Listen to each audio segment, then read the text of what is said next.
നാളെ നടക്കുന്ന സ്വകാര്യ ബസ് സമരം വേണമോ? എന്നാൽ ഞാൻ എൻ്റെ അഭിപ്രായത്തിൽ പറയുന്നു, ബസ് സമരം വേണ്ട. എൻ്റെ ബസ്സുകളെല്ലാം നാളെ സർവീസ് നടത്തുന്നതുമാണ്. ഈ സമരത്തിൻ്റെ ആവശ്യകത ഉണ്ടോ? ഇത് പരിഹരിക്കാൻ നമ്മുടെ മുമ്പിൽ ഒട്ടേറെ മാർഗങ്ങളുണ്ട്, സർക്കാരിനുണ്ട്.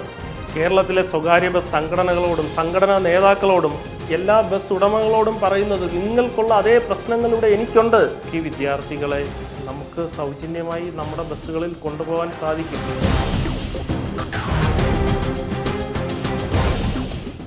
നമസ്കാരം.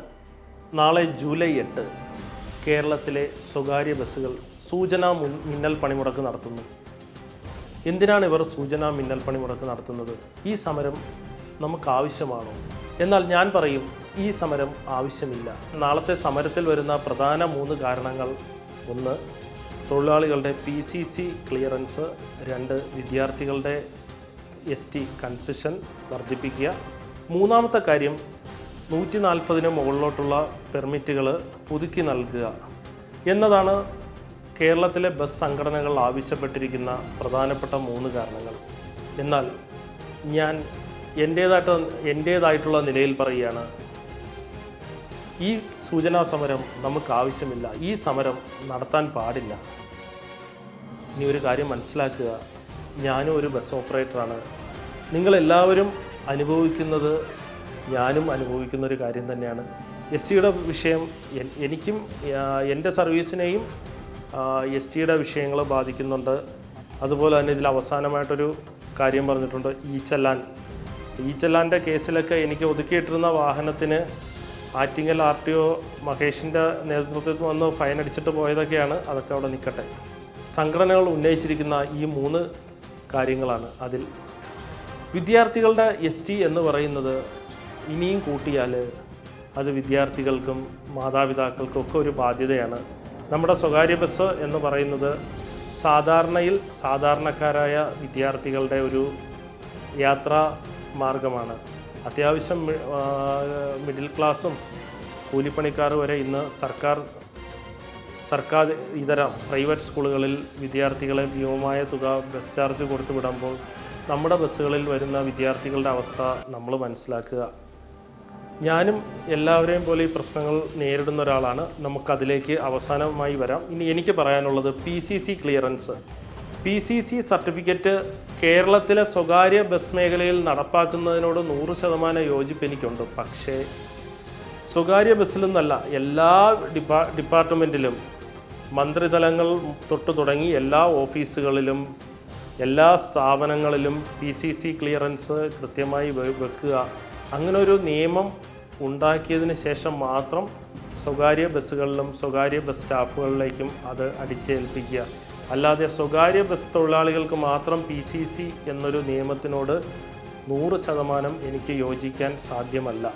ഇനി 140-മായിട്ടുള്ള ബന്ധപ്പെട്ട കേസ് കോടതിയിൽ ഉള്ളതാണ്. ഇനി പ്രധാനമായും നമ്മൾ പറയുന്നത് STയുടെ കാര്യമാണ്.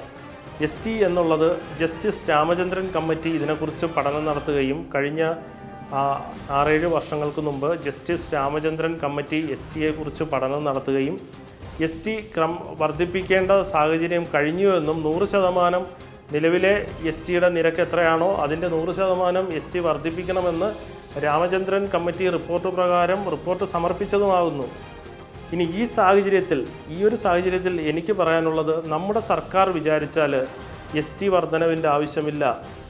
നമ്മുടെ വിദ്യാർത്ഥികളെ നമ്മുടെ ബസ്സുകളിൽ സൗജന്യമായി കൊണ്ടുപോകണമെങ്കിൽ സർക്കാർ എങ്ങനെ വിചാരിക്കണം? നമുക്കുള്ള ഡീസൽ സബ്സിഡി, ഇപ്പം നമ്മൾ 1 ലിറ്റർ ഡീസൽ അടിക്കുന്ന സമയത്ത് നമ്മൾ 100 രൂപയാണ് ഒരു ഡീസലിൻ്റെ വിലയെങ്കിൽ 49 രൂപ കേരള സംസ്ഥാനം നികുതിയായി വാങ്ങുന്നുണ്ട്. ആ നികുതിയിൽ ഡീസൽ സബ്സിഡിയിൽ ഇളവ് നൽകുക. അതുപോലെ തന്നെ നമ്മൾ 3 മാസം കൂടുന്തോറും നമ്മൾ ഭീമമായ തുകയാണ് സർക്കാരിലേക്ക് സ്റ്റേജ് ഗാരേജ് ടാക്സായിട്ട് അടയ്ക്കുന്നത്. ഈ ടാക്സ് നമുക്ക് ഒഴിവാക്കി തന്നാൽ 100% നമുക്ക് ഈ വിദ്യാർത്ഥികളെ, നാളത്തെ തലമുറയെ നമുക്ക് സൗജന്യമായി നമ്മുടെ ബസ്സുകളിൽ കൊണ്ടുപോകാൻ സാധിക്കും. ഇതിനെല്ലാം ഒറ്റ പരിഹാരം എന്ന് പറയുന്നത് നമ്മുടെ സർക്കാർ സംവിധാനമാണ്. സർക്കാർ വിചാരിച്ചാൽ സ്വകാര്യ ബസ്സിൻ്റെ ടാക്സും ഡീസൽ സബ്സിഡിയും തന്നാൽ വിദ്യാർത്ഥികളെ മാത്രമല്ല, നിലവിലുള്ള 10 രൂപ മിനിമം ചാർജിന് നമുക്ക് 8 രൂപയിലേക്ക് താഴ്ത്താൻ പറ്റും. താഴ്ത്തി നമ്മുടെ ബസ്സുകളിലേക്ക് യാത്രക്കാർ ആകർഷിക്കാൻ പറ്റും. എന്തുകൊണ്ട് 10 കൊല്ലം മുൻപ് 32,000 സ്വകാര്യ ബസ് ഉണ്ടായിരുന്ന ഈ കേരളത്തിൽ ഇന്ന് 8,200 ബസ്സിൽ താഴെയുള്ളൂ. അതുകൊണ്ട് സർക്കാരിനാണ് നഷ്ടം. 32,000 ബസ്സിൽ നിന്നും കിട്ടിയ നികുതിയും ഡീസൽ സബ്സിഡി അതുപോലെ തന്നെ ഇതര നികുതികളെല്ലാം കൂടെ ചേർത്ത് സർക്കാരിന് ഭീമമായ തുകയാണ് കിട്ടിക്കൊണ്ടിരുന്നത്. പക്ഷേ ബസ്സുകളുടെ എണ്ണം കുറയുമ്പോൾ സർക്കാരിൻ്റെ നികുതിയും മറ്റ് നികുതി ഇതര വരുമാനങ്ങളും കുറയും. അതുകൊണ്ട് സർക്കാർ ഇതിനെക്കുറിച്ച് പഠിക്കുക, പഠിച്ചതിന് ശേഷം ഒരു തീരുമാനമെടുക്കുക. സർക്കാർ വിചാരിച്ചാൽ നമ്മുടെ വിദ്യാർത്ഥികൾക്ക് സൗജന്യമായി സ്വകാര്യ ബസ്സുകളിൽ യാത്ര ചെയ്യാൻ സാധിക്കും. എപ്പോഴും സ്വകാര്യ ബസ്സുകൾക്ക് വിദ്യാർത്ഥികൾക്കിടയിലും അവരുടെ രക്ഷിതാക്കൾക്കിടയിലും നാട്ടുകാരുടെ ഇടയിലും ഒരു എപ്പോഴും സമരം ചെയ്യുക, അങ്ങനെ ഒരു സമരത്തിന് വേണ്ടി ചാർജ് വർദ്ധിപ്പിക്കുക, അങ്ങനെ ഒരു കണ്ണിലാണ് കണ്ടുകൊണ്ടിരിക്കുന്നത്. അതെല്ലാം നമുക്ക് മാറ്റാൻ പറ്റും. നിങ്ങൾ ബസ് സംഘടനാ പ്രതിനിധികൾ ഇത് മനസ്സിലാക്കുക. ദയവായി ഞാൻ ഈ പറയുന്നത് സംഘടനാ പ്രതിനിധികൾ മനസ്സിലാക്കുക. നമ്മുടെ മുഖ്യമന്ത്രി, ഗതാഗത വകുപ്പ് മന്ത്രി എല്ലാവരും ഈ കാര്യം മനസ്സിലാക്കി നമുക്ക് എന്തൊക്കെ ചെയ്യാൻ പറ്റുമോ അതെല്ലാം നമ്മൾ ചെയ്യുക.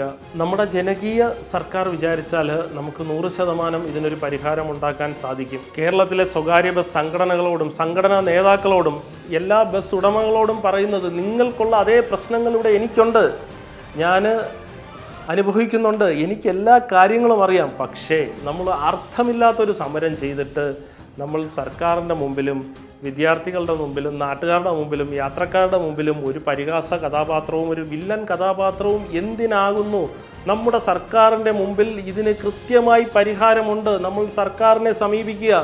ഞാൻ ഇനി പറയുന്ന കാര്യങ്ങൾ സർക്കാരിൻ്റെ മുമ്പിൽ അടിവരയിട്ട് ഞാൻ പറയാം. സർക്കാരിൻ്റെ മുമ്പിൽ നിരത്തി നമ്മുടെ ഈ പ്രസ്ഥാനം, നമ്മുടെ ഈ സ്വകാര്യ ബസ് എന്നുള്ളൊരു പ്രസ്ഥാനം നമുക്ക് വരും നാളുകളിൽ മുമ്പ് എത്ര ബസ് ഉണ്ടായിരുന്നോ അതിനെക്കാട്ടിയും ഒരു 100 ബസ് കൂട്ടിക്കൊണ്ടുവരാൻ സാധിക്കും. പക്ഷേ സർക്കാർ വിചാരിക്കണം, നമ്മളല്ലാതെ സംഘടനകൾ സമരം ചെയ്തിട്ടോ വിദ്യാർത്ഥികളുടെ ST കൂട്ടിയിട്ടൊന്നും ഒരു കാര്യവുമില്ല.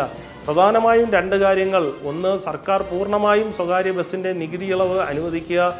2, ഡീസൽ സബ്സിഡി പൂർണ്ണമായി അനുവദിക്കാൻ സർക്കാരിന് സാധിക്കുന്നില്ലെങ്കിൽ 50%, 1 ലിറ്റർ ഡീസലിൽ ഒരു 24 രൂപ സർക്കാർ നമുക്ക് കുറച്ച് തന്നാൽ എന്തുകൊണ്ട് മിനിമം ചാർജ് 10 എന്നുള്ളത് 8 യാത്രക്കാരെ കൊണ്ടുപോകാൻ സാധിക്കത്തില്ല? യാത്രക്കാർ ഹാപ്പി, എല്ലാവരും നമ്മുടെ സ്വകാര്യ ബസ്സുകളിലേക്ക് യാത്ര ചെയ്യും.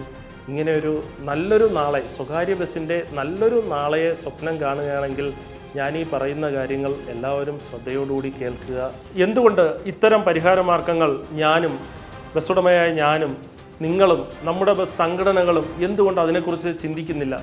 മെഡിക്കൽ ഫീൽഡിൽ ജോബ് അഷുറൻസോടെ പഠിക്കാം.